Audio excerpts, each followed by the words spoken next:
What if taking a simple breath felt like suffocating through a straw? For over 300 million people worldwide, that terrifying experience is called an asthma attack, and it's far more common than you think. Welcome to Palm Health, where we break down complex medical topics into simple, science-backed explanations. In today's video, we're diving deep into what asthma really is, what triggers it, the myths still misleading millions, and how modern treatments are helping people breathe easier every day. Stick around. This is the video you didn't know you needed. What is asthma, really? Asthma isn't just a bit of wheezing. It's a chronic inflammatory disease that affects the airways, the tubes that carry air in and out of your lungs. In people with asthma, those airways are overly sensitive. When exposed to certain triggers, they become inflamed, swollen, and filled with excess mucus, making it hard to breathe. The word asthma actually comes from ancient Greek, meaning panting, which is fitting, because during an asthma attack, that's exactly what happens. Pull the science inside your lungs. Asthma starts deep in the respiratory system, in the bronchioles, tiny airways lined with epithelial cells, mucus-producing goblet cells, and immune defenses. When someone with asthma is exposed to triggers like pollen or dust, the immune system overreacts with a type 1 hypersensitivity response. T helper type 2, Th2, cells release chemicals like IL-4, which causes production of IgE antibodies that activate mast cells, IL-5, which activates eosinophils, white blood cells that cause inflammation and tissue damage. This immune reaction causes mast cells to release histamines and other chemicals that trigger inflammation, eosinophils to release toxic substances that worsen the swelling. As a result, the airways narrow due to bronchospasm, excess mucus production, and chronic inflammation. Over time, repeated attacks can lead to airway remodeling, causing permanent damage and making asthma harder to control. Triggers.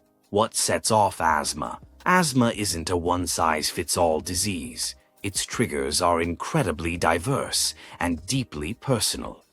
What affects one person might not affect another at all. Common triggers include allergens, dust mites, pollen, mold spores, pet dander, air pollutants, cigarette smoke, industrial chemicals, car exhaust, respiratory infections, especially viral ones like the common cold, exercise, particularly in cold or dry air, weather changes, cold air, sudden humidity drops, emotional stress, anxiety, and even laughter can be surprising triggers. Medications, such as aspirin, NSAIDs, and beta blockers. Even GERD, acid reflux, can trigger asthma in some patients due to stomach acid irritating the airways. Why do some people get asthma? Asthma doesn't have a single cause. It results from a combination of genetics and environmental factors. People with a family history of asthma or allergies are more likely to develop it. According to the hygiene hypothesis, limited exposure to microbes in early childhood may lead to an overactive immune system. Pollution, secondhand smoke, and obesity also increase the risk, especially in children.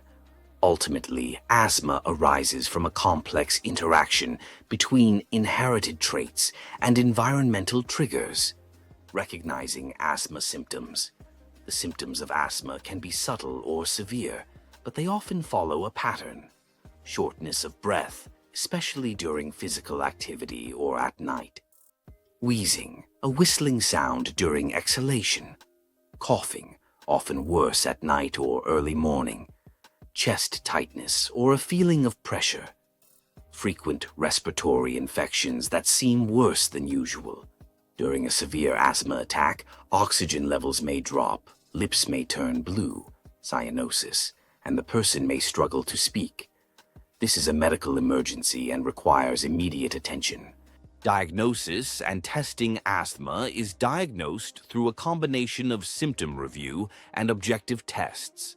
Key tools include spirometry to measure airflow, especially FEV1, peak flow meters for daily monitoring, and bronchoprovocation tests to test airway sensitivity. Allergy tests can pinpoint specific triggers.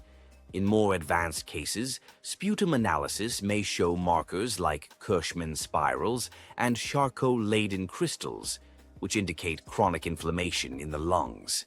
How doctors classify asthma. Asthma is divided into 4 categories based on severity.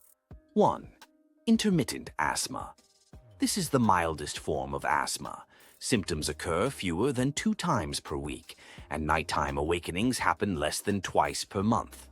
Between attacks, lung function remains normal, and daily activities are not affected. 2. Mild persistent asthma. With mild persistent asthma, symptoms occur more than twice a week, but not every day.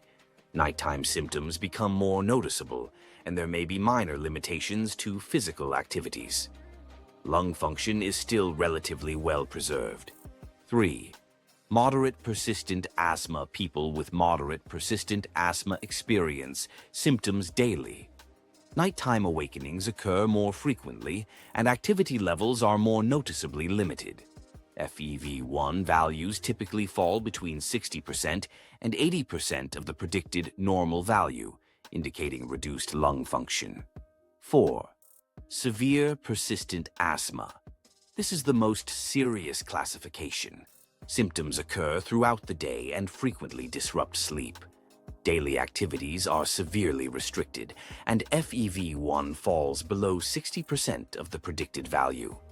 This level of asthma often requires aggressive treatment and continuous medical management. Classification helps determine treatment intensity and guides medication use. Treatment options, from inhalers to biologics. There's no cure for asthma, but treatment has come a long way. The goal is to control symptoms, prevent attacks, and improve quality of life. 1. Rescue medications used for quick relief during symptoms or attacks. Short-acting beta agonists, SABAs, like albuterol or salbutamol, relax airway muscles within minutes. Anticholinergics, like ipratropium, block the parasympathetic system to reduce bronchospasm. 2. Controller medications. Daily use helps prevent inflammation and reduce frequency of attacks. Inhaled corticosteroids, ICS, the most effective long-term controller. Long-acting beta agonists, LABAs, combined with ICS to improve lung function. Leukotriene modifiers, block leukotrienes, especially helpful in allergic asthma. Cromolyn sodium, a mast cell stabilizer, less commonly used now. 3. Advanced therapies for patients with severe or treatment-resistant asthma. Biologics, omalizumab, Xolair for IgE-mediated allergic asthma, omeprazumab, benralizumab, dupilumab for eosinophilic asthma. Oral corticosteroids, used short-term due to side effects. Bronchial thermoplasty, a procedure using heat to reduce smooth muscle in the airways. During severe attacks, treatment may include oxygen therapy, IV corticosteroids, magnesium sulfate to relax airway muscles, lifestyle changes, and environmental control. Medication alone isn't enough. Environment and daily habits play a massive role.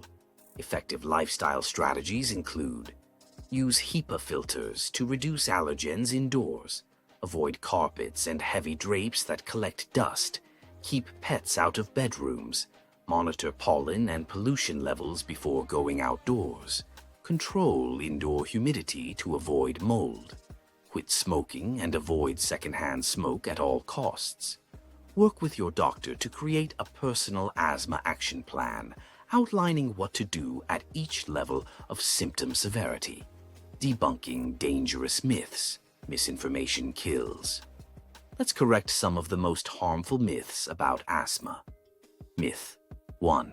Asthma is just for kids. Truth. Adults can develop asthma and it may be more severe. Myth 2. You don't need medication if you feel fine. Truth: inflammation can exist without symptoms. Preventive medication is essential. Myth 3: people with asthma shouldn't exercise. Truth: with proper management, most can stay active, even elite athletes. Myth 4: inhalers are addictive. Truth: asthma inhalers are not addictive. They are medically necessary tools. Asthma is a daily struggle for many, but with the right tools and knowledge, it's manageable. You're not alone. Modern medicine and smart habits can help you breathe easier. Share, like, and subscribe to Palm Health for more life-changing health insights. Take care of your lungs, and we'll see you in the next video.